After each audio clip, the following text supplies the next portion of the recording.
Kde sú Shrek a Fiona? Vôbec ich nepoznám. Nem, veru, nechc. Navrhujem vám spolupracovať s novým kráľom kráľovstva za 7 horami. Ty môžeš byť tak kráľom v kráľovstve Hlupákovo. Hák!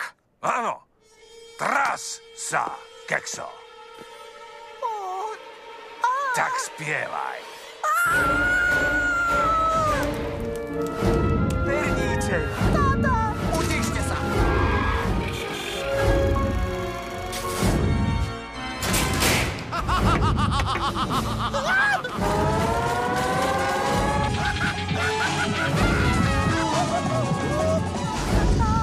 Loď, sladký raj, lízatka, poď, tiež si s nami daj.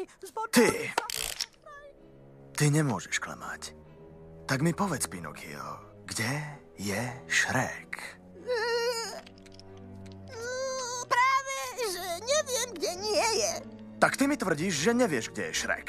Bolo by nesprávne predpokladať, že by som nemohol exaktne prehlásiť, že to je, ale čiastočne nie je nepravda. Tak ty vieš, kde je.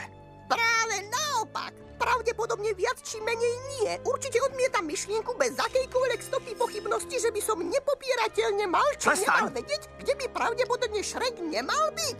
Ak nie je tam, kde on nie je. Keby aj nebol tam, kde viem, že bol, mohlo by to znamenať, že sa to nemal nevedieť, kde nebol. Ale Tak prestaň! Shrek išiel hľadať ďalšieho nástupcu.